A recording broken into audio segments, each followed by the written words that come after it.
लोकसभा चुनाव में अयोध्या हारने के बाद अब उपचुनाव में बीजेपी एक और धर्म नगरी में चुनाव हार गई है और ये धर्म नगरी है बद्रीनाथ धाम, जहां से बीजेपी को करारी शिकस्त मिली है और कांग्रेस ने जीत का झंडा गाड़ दिया है। तो अब ऐसे में सवाल उठ रहे हैं, क्या बीजेपी जनता से जुड़ नहीं पाई, वोटरों को लुभा नहीं पाई, या फिर विकास के प्रोजेक्ट ही बीजेपी पर भारी पड़ गए। तो अभिषेक, जिस तरीके से अब बद्रीनाथ में बीजेपी की हार हुई है, वो भी एक ऐसी जगह जहां अक्सर पीएम मोदी जाया करते थे और धामी भी वहां हमेशा लोगों के बीच पहुंचते हैं, हर विकास कार्यों को लोगों तक पहुंचाते हैं। तो ये हार कहीं ना कहीं बीजेपी को एक तगड़ा मैसेज पहुंचाने की कोशिश में है। मैसेज तो लोकसभा चुनाव ने भी बहुत तगड़ा पहुंचाया बीजेपी को, लेकिन उसके बावजूद भी बीजेपी ने ऐसी गलती की, वो मुझे बात हजम नहीं हो रही। क्योंकि 2022 में जो राजेंद्र भंडारी यहां से चुनाव हारे, हालांकि ये सीट कांग्रेस के ही पास थी पहले भी, 2022 में जब चुनाव हुए थे तो जीते थे यहां से। अब समझिए, पहले तो आप उत्तराखंड जो है वो बीजेपी का गढ़ है।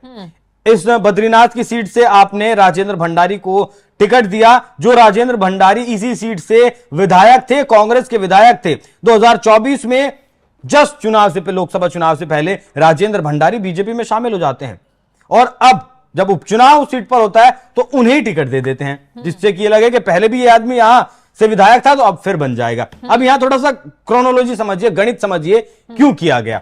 राजेंद्र भंडारी को लोकसभा चुनाव से ठीक पहले लाया गया कि शायद हो सकता है इस सीट पर 50-50 की स्थिति बीजेपी को नजर आ रही हो। राजेंद्र भंडारी को वहां से तोड़ लिया गया, बीजेपी में शामिल कर लिया गया, जिससे कि लोकसभा की जो सीट थी वो पुख्ता की जा सके, वो मजबूत की जा सके। लेकिन दोबारा से राजेंद्र भंडारी को सीट पर टिकट देने से जनता के बीच ये मैसेज गया कि दल बदलू नेता, जो एक दल बदलकर ठीक चुनाव से पहले बीजेपी में आपने उसे टिकट दे दिया, तो इस बात को बिल्कुल इस बात को वहां बद्रीनाथ की जनता पचा नहीं पाई। अब जैसा आपने संदेश की बात की, अयोध्या आप हार गए, लोकसभा चुनाव में फैजाबाद सीट आप हार गए, उसे लेकर आपकी इतनी किरकिरी हो रही है जिसका जवाब बीजेपी के पास नहीं है। उसके बावजूद क्या चाणक्य अब वो रणनीति नहीं बना पा रहे हैं? बीजेपी के जो चाणक्य कहे जाते हैं, क्या वो उस रणनीति को बनाने में विफल हैं जिस रणनीति के तहत वो जनता की नब्ज टटोलते थे, जनता की नब्ज को पकड़ते थे कि आखिर जनता को चाहिए क्या,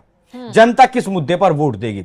राम मंदिर के भरोसे, हिंदुत्व के भरोसे बहुत ज्यादा आप 2 बार चुनाव जीत चुके हैं, हर बार आप इस स्थिति में चुनाव नहीं जीत सकते। अयोध्या के झटके से अभी उभरे नहीं थे कि बद्रीनाथ से भी आप हार गए। हालांकि कांग्रेस के पास वो सीट थी, दोबारा से फिर कांग्रेस के पास चली गई, बहुत बड़ी चीज नहीं है, लेकिन जो विधायक वहां से थे उन्हें तोड़कर आप अपने साथ लाए जिससे वो सीट आपके पास आ सके, लेकिन फिर वो ऐसा नहीं हुआ। लोकसभा चुनाव में फायदा लेने के लिए आपने जो है अपनी किरकिरी करवा ली विधानसभा के उपचुनाव में।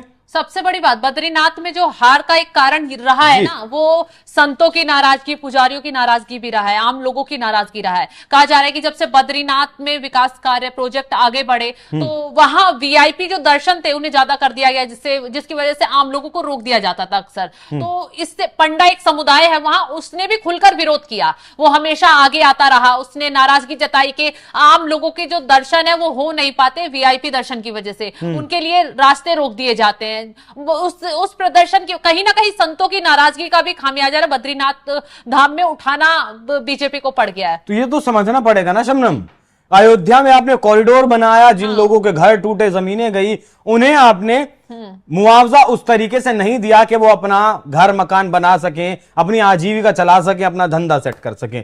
यही चीज चल रही है मथुरा में। मथुरा में कॉरिडोर बन रहा है, वहां के लोग, जहां कॉरिडोर बन रहा है वहां के लोग नाराज हैं। अब जब विकास होगा, साइंस जब, टेक्नोलॉजी जब बढ़ेगी, विकास जब होगा, तो जाहिर सी बात है कुछ लोगों को फायदा होगा, कुछ लोगों को नुकसान होगा। अब बाहर से जो लोग जाएंगे उन्हें फायदा होगा, आराम से उन्हें रास्ता मिलेगा, चले जाएंगे, लेकिन लोकल जो लोग हैं, जिनके घर टूटे, जिनके परिवार बिखर गए, जिनके धंधे चौपट हो गए, उनकी नाराजगी को भी तो आपको ही देखना है। उनके जैसे घर टूटे हैं उनको वैसे ही घर बनाकर देना, उस तरीके से उन्हें ट्रीट करना, वो भी आपका काम है। काशी में प्रधानमंत्री मोदी 1.5 लाख वोटों से जीते, क्या कुछ अंतर रहा? यही अंतर रहा, आपने धर्म नगरी तो बना दिया, काशी को आपने डेवलप तो कर दिया, कॉरिडोर बना दिया, मंदिर बना दिया, बहुत कुछ काम कर दिया, विकास कर दिया, लेकिन जो लोकल जनता तो वोट देगी ना आपको।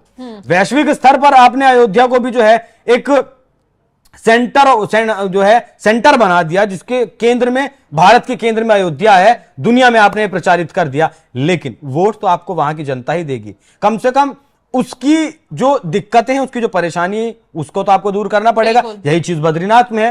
प्रधानमंत्री मोदी भी जाते हैं, लगातार वीआईपी कल्चर बढ़ रहा है, वीआईपी लोग वहां जाते हैं। अब लोगों के वहां दर्शन नहीं हो पाते या लोगों को दिक्कत है तो उसका समाधान कौन करेगा? मौजूदा सरकार ही करेगी ना। तीन जो है मुख्यमंत्री धामी लगातार वहां लंबे वक्त से मुख्यमंत्री हैं, तो उन्हें ऐसा तो नहीं है छोटी छोटी कमियां धामी सरकार तक नहीं पहुंचती होंगी, तो उन्हें तो दूर करना पड़ेगा। वोट तो वही लोग देंगे ना। तो दो धर्म नगरियों में अब बीजेपी की हार होने से सवाल खड़े हो गए हैं। हालांकि एक तरफ योगी आदित्यनाथ एक्शन में जुटे हुए हैं तो दूसरी तरफ पुष्कर सिंह धामी भी लगातार एक्शन मोड में जुटे हुए हैं। अब हार पर मंथन किया जाएगा कि इस हार का कारण क्या रहा है, क्योंकि पुष्कर सिंह धामी लगातार अपने नेताओं से जनता के बीच जाते हैं और मुलाकात करते हैं, उनकी कमियों को दूर करने में जुटे रहते हैं। अब देखना यह होगा कि इस हार की क्या वजह निकलकर सामने आती है और पुष्कर सिंह धामी कैसे इसे हल कर पाते हैं। तो फिलहाल तमाम खबरों की अपडेट के लिए आप बने रहिए हमारे साथ। नमस्कार।